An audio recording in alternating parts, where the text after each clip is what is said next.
Hello বন্ধুরা, তোমরা সবাই কেমন আছো? আশা করি খুব ভালো আছো। দেখো, আমার কর্তামশাই বাজারে গেছিলো, বাজার থেকে পেঁপে আর আলু নিয়ে এসছে। আমি পেঁপেটা এরকমভাবে কেটে নিয়েছি আর এখানে দুটো আলু কেটে রেখেছি। তা আমার কর্তামশাই বললো পেঁপে দিয়ে মাছের ঝোল করো। আমি মাছটা ভেজে রেখে দিয়েছি এরকম করে।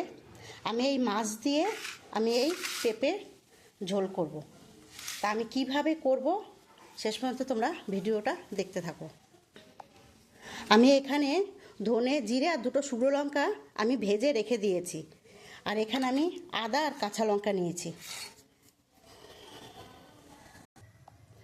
আমি ওই তেলের মধ্যে আমি জিরে আর একটা তেজপাতা ফোড়ন দিয়ে দেবো। আমি ওর মধ্যে এই আদাটা কুচিয়ে রেখেছি, আমি ওইটা দিয়ে দেবো।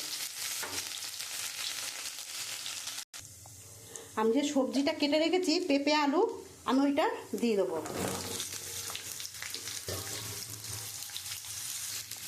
আমি এখানে কয়েকটা কাঁচা লঙ্কা দিয়ে দেবো। আমি এবারে সবজিটা একটুখানি আমি ভেজে নেব। আমি তরকারিটা একটুখানি ভেজে নিয়েছি। এবার আমি পরিমাণ মতন একটু নুন দিয়ে দেবো। আমি পরিমাণ মতন একটু হলুদ দিয়ে দেবো। আমি পরিমাণ মতন একটু জিরের গুঁড়ো দিয়ে দেবো। আমি লঙ্কার গুঁড়ো দিয়ে দেবো পরিমাণ মতন। যেহেতু এটা একটু পাতলা ঝোল হবে, তাই মশলাটা আমি একটু কমই দেবো। আমি খুব সুন্দর করে মশলাটা দিয়ে আমি সবজিটা একটু কষিয়ে নেবো। দেখো বন্ধুরা, আমাদের এখানে কারেন্ট নেই, সকাল থেকেই কারেন্ট নেই। সেই 5:30টায় কারেন্ট গেছে, এখনও কারেন্ট আসেনি। একটু অসুবিধাই হচ্ছে রান্না করতে। দেখো বন্ধুরা, আমি সবজিটা একটু খুব সুন্দর করে কষিয়ে নিয়েছি। এবার আমি পরিমাণ মতো জল দিয়ে দেবো।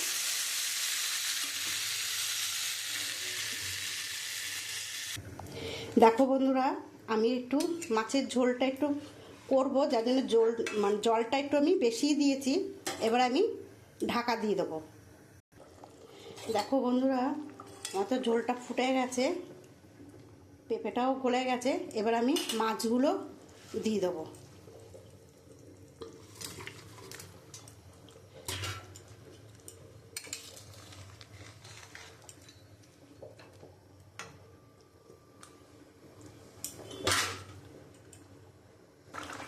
দেখো বন্ধুরা, আমার মাছের ঝোল হয়ে এসছে।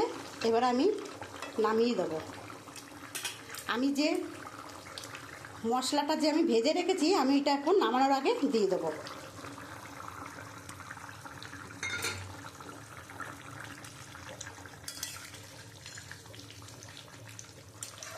খুব সুন্দর একটা গন্ধ বেরিয়েছে।